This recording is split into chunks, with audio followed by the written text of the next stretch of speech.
Hey guys, today's topic is about an aggressive dog in the house, and the owners are wanting to prevent euthanasia if possible. The dog has been biting for a long time, but it's been, intermittent biting over things that when the dog is over aroused or startled, he will bite, but he's become more and more aggressive with his bites and more unpredictable.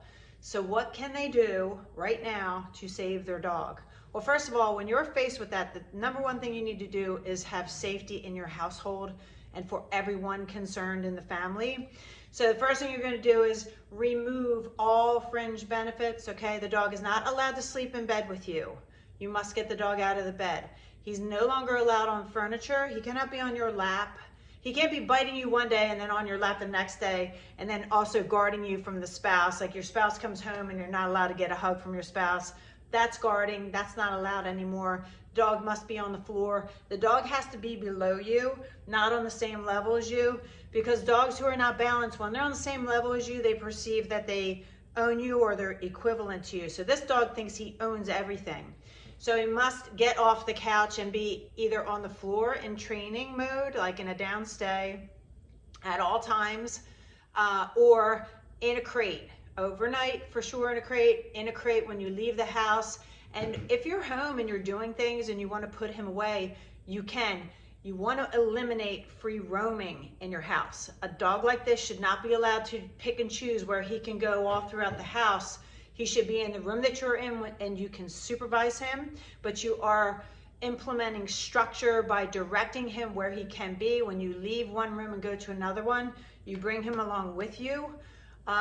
You put him in the crate when you cannot tend to him, but you do not leave him out to have free access to the house and decide what he wants to do and when he wants to do it. The other thing I highly recommend for an aggressive dog or an unpredictable dog is that they always wear a collar and a leash in the house. And the reason that you want this is, especially for this dog, is because he's become very unpredictable.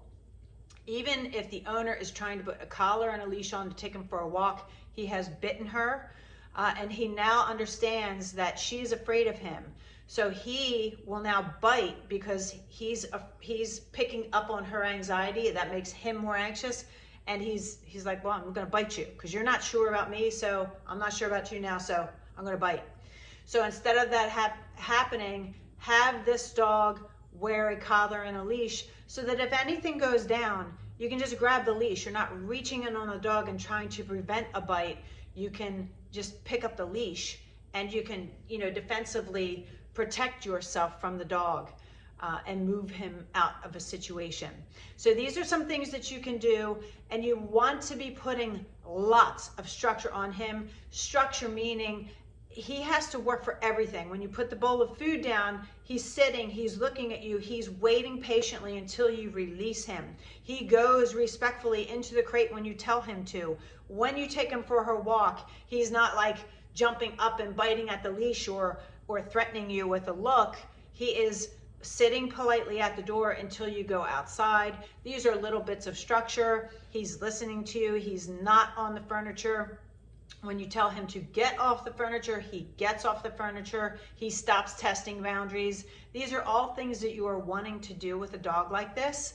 And in essence, what you are doing is micromanaging the heck out of this dog until you can get him into a proper training program. A dog like this would best be served in a board and train where it's total immersion into a 180-degree difference in his lifestyle. Massive structure, of course obedience, and the dog is listening to all commands and is learning to tune into leadership, and you are becoming a leader. So those things have to happen for this dog in order for him. And remember this, some people are going to say this is so strict. You're taking a dog who otherwise is going to be put down because of the number of bites and the severity of the bites. So this is, in essence, a last-ditch effort to save this dog and see if you can turn things around for him before he does, head off to Rainbow Bridge. Okay? If you have questions, post them here, or better yet, send me a detailed question in my email. You'll see my email below, and I will answer it in my next video. Thank you for watching.